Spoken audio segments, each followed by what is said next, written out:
Hello friends, मैं ईला शर्मा और मेरे टेरेस गार्डन पे आपका बहुत स्वागत है। दोस्तों, सितंबर का महीना चल रहा है। बहुत इम्पॉर्टेंट मंथ है हम गार्डनर्स के लिए। जिस तरह से मार्च का महीना बागवानी के लिए बहुत काम करने वाला होता है, बगीचे में हमें बहुत काम करना होता है, उसी तरह से सितंबर में भी हमें अपने बगीचे में काफ़ी काम करना पड़ता है, क्योंकि एक सीज़न ख़त्म होता है और दूसरा स्टार्ट होने को है। बीच में जो थोड़ी सी टाइम हम लोग को मिलता है चेंज ओवर में, तो हमें अपने बगीचे में बहुत सारे चेंजेस करने पड़ते हैं। गर्मियों की सब्जियां ख़त्म हो रही हैं आधी आधी, उस पर मैं नहीं जाऊंगी क्योंकि आज का हमारा विषय है अडेनियम। आप देख रहे हैं मेरे सामने ये अडेनियम के पौधे मैंने रखे हुए हैं और बारिशें होके चुकी हैं, खूब घने और अच्छे हो गए होंगे आपके भी अडेनियम। मेरे ये देखिए, ये कितने खूब पत्तियां भरी हुई हैं इनमें और सुंदर लग रहे हैं।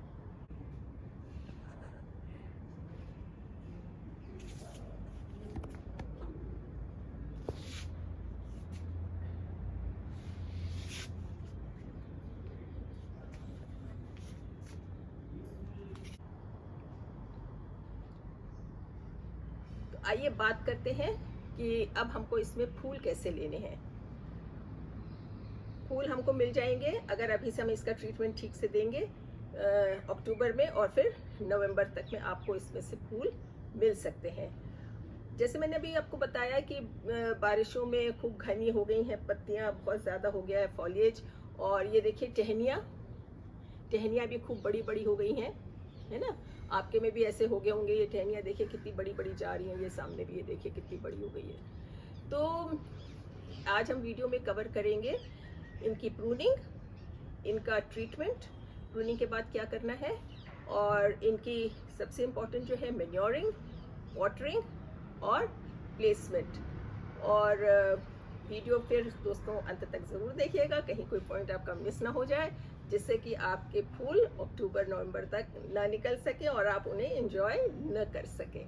तो सबसे पहले बात करते हैं हम प्रूनिंग की, क्योंकि यही टाइम है जब आप प्रून कर सकते हैं। अगर आपने थोड़ी सी भी प्रूनिंग अब लेट कर दी ना इसके बाद, तो क्या होगा कि जाड़ों में प्रॉब्लम हो जाती है। इसमें जो आप कट करेंगे इसको, अपनी ब्रांच को यहाँ से आप काटेंगे जो, तो उसमें मॉइस्चर तो नहीं, फंगस लगने का बहुत डर रहता है। तो इसलिए this is the right time, अभी ड्राई है वेदर, आप इसकी प्रूनिंग कर सकते हैं। तो ये टहनियाँ देखिए, मैं भी यहाँ से ना इनको ये करी थी तो यहाँ से 2 निकल आई हैं, यहाँ से भी करी थी पहले भी, तो ये और निकल आई है, तो अब बहुत बड़ी बड़ी हो गई है। अडेनियम्स में क्या है दोस्तों, आपको पता होगा कि ब्रांचेस का तो महत्व है ही है, क्योंकि जितनी ज़्यादा ब्रांचेस होंगी उतना ही ज़्यादा आपके फूल आएंगे। लेकिन कॉडेक्स का भी बहुत महत्व है। जैसे ये वाला मेरा देखिए कितनी इसमें ब्रांचेस आई हुई हैं। ये मेरा पौधा थोड़ा सा ख़राब हो गया था, तो मैंने इसका ट्रीटमेंट करके कॉडेक्स को काटा, जो भी ख़राब हो गया था, सौगी हो गया था, पिलपिला हो गया था, उसको मैंने इसमें फिर से लगाया है। और अब ये देखिए कितना अच्छा इसने अपना रूप निखारा है। तो सबसे पहले ये हो गया कि हम इसको प्रून करेंगे। प्रून करने के बाद दोस्तों फंजिसाइड लगाना बहुत ज़रूरी है। ये देखिए, मैं ये ऑर्गेनिक फंजिसाइड साफ यूज़ करती हूँ, आप भी इसको यूज़ कर सकते हैं।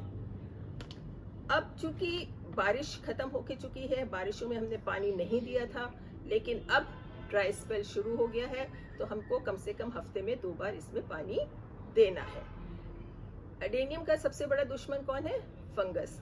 ये इसकी जो कॉडेक्स है, इसकी जो कॉडेक्स है ना, ये रॉट करने लगती है पानी की अधिकता से। तो हमें अब, चूंकि बारिश थी तो पानी दिया नहीं था, मिट्टी गीली ही थी हमारी, तो अब हमें इसमें थोड़ा थोड़ा पानी देना शुरू करना है। तो सबसे पहले जब हम इसको डोज देते हैं, उसमें फंजिसाइड मिला के ज़रूर देते हैं।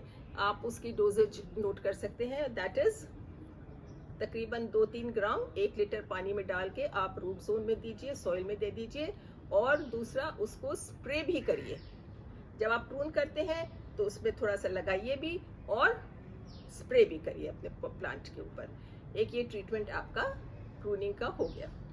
उसके बाद में अगर आपको रिपोर्टिंग करनी है, मान लीजिए, तो ये लास्ट टाइम है जो आप रिपोर्टिंग इस सीज़न का कर सकते हैं। नहीं तो फिर जाड़ों में जैसे टेम्परेचर डाउन जाने लगेगा, अभी धीरे धीरे कम होने लगेगा, तो दिक्कत हो जाएगी आपके प्लांट को सेटल करने में अपने आप को। दूसरा, आप ये देखिए सॉइल कैसी है आपकी, पानी उसमें रुक तो नहीं रहा है। मेरी सॉइल आप देखिए, ये पूरी मैंने खंगर से की हुई है, बिल्कुल खंगर है, इसमें मिट्टी बहुत कम है, खाद है, और ये खंगर से मैंने बनाई हुई है। तो मेरे पौधे जो हैं हर समय 12 महीने बाहर ही रहते हैं, क्योंकि अंदर जगह नहीं होती इतनी रखने की।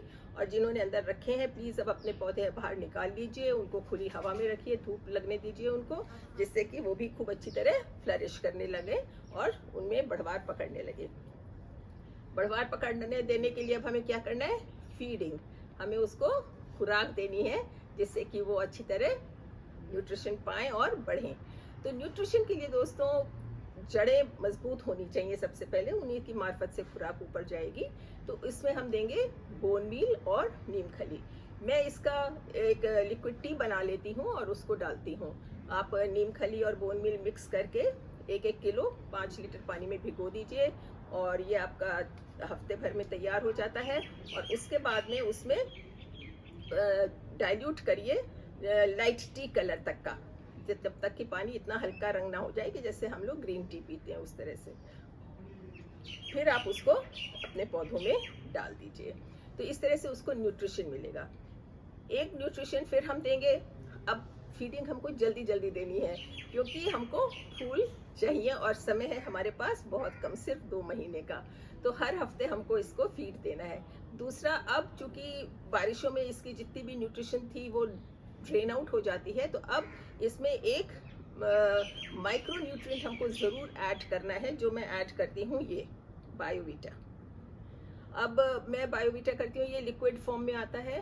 मैं लिक्विड फॉर्म में यूज़ करती हूँ। आप इसको ग्रैन्यूल्स भी आते हैं, ग्रैन्यूल फॉर्म में भी यूज़ करते हैं, आप डाइल्यूट करके उसको यूज़ कर सकते हैं। नहीं तो आप 4-5 ग्रैन्यूल्स जो हैं इस गमले में भी ऐसे डाल के ऊपर से पानी लगा सकते हैं। जब भी आप ये यूज़ करते हैं तो ये ध्यान रखिएगा कि आपका जो सॉइल है वो मॉइस्ट होना चाहिए, सूखे सॉइल में मत दें।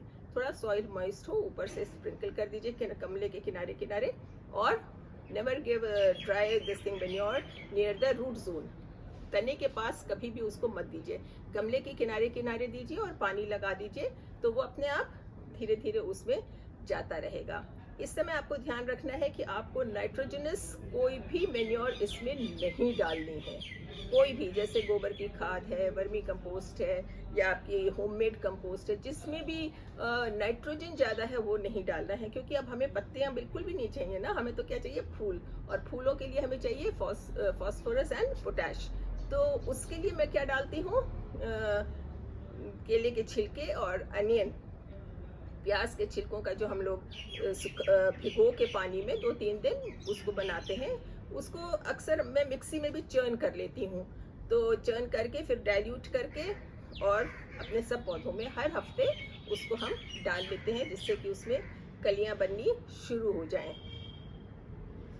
उसके बाद में आप अगर ये ना कर पा रहे हो तो आप इसमें एक केमिकल भी थोड़ा सा, जो NPK का होता है, वो डाल सकते हैं, 0:52:34, वो आप इसमें यूज़ कर सकते हैं। तो हफ्ते में एक बार डाइल्यूट करके, और उसका भी रेशियो बहुत कम है, 2-3 ग्राम 1 लीटर पानी में आप लेके उसको भी रूट जोन में पूरा डाल दीजिए। और स्प्रे भी आप उसका कर सकते हैं, आप इसका भी फॉलियर स्प्रे कर सकते हैं, जिससे कि आपके प्लांट ने जो 2-3 महीने न्यूट्रिशन नहीं ले पाया है, वो उसको नहीं मिल पाया है, ड्रेन आउट होता रहा था, तो वो उसको रिप्लेनिश हो जाए और वो उसको बढ़ने में मदद करने लगे। तो ये तो बात हो गई पानी, खुराक और धूप की। मैंने प्रूनिंग की बात दोस्तों शुरू में की थी। अगर आपको प्रूनिंग नहीं करनी है, मान लीजिए अभी फूल आपको नहीं लेने हैं, लेकिन आपको चाहिए एग्जिबिशन ब्लूम्स, जो कि एग्जिबिशंस आती हैं ना कैक्टस सक्लेंट्स की, मार्च-अप्रैल में होती हैं, उसमें अगर आपको ब्लूम्स चाहिए तो आप अभी प्रूनिंग कर लीजिए, और अगर आपको वो नहीं चाहिए तो आप बढ़ने दीजिए, इसमें कोई प्रॉब्लम नहीं है, और उस समय आपके इसमें फूल आ जाएंगे। अगर आप अभी इसमें प्रूनिंग कर देते हैं तो फूल नहीं आएंगे, ये याद रखिएगा कि क्योंकि फूल जो है नए ब्रांचेस पे आते हैं। अब ये आपने तो ब्रांचेस काट दी, टिप आपने काट दी, तो अब ये ग्रो करेगा तब ना फूल आएंगे इसमें। तो अगर आपको फूल इस समय चाहिए तो प्रूनिंग ना करिए, और अगर फूल चाहिए और अच्छे चाहिए, एग्जीबिशन ब्लूम्स चाहिए नेक्स्ट ईयर मार्च अप्रैल में कि भर भर के फूल आ जाएं उसमें और पत्तियां कम से कम हो, तो आप अभी प्रूनिंग कर लीजिएगा। तो ये तो बात हो गई सारी हमारी एडेनियम्स के ऊपर। ये छोटी छोटी बातों का आप ध्यान रखेंगे तो मुझे पूरी उम्मीद है कि आपका जो पौधा है खूब फ्लरिश करेगा और आपको भरपूर फूल देकर खुश रखेगा। Thank you friends, take very good care of yourself.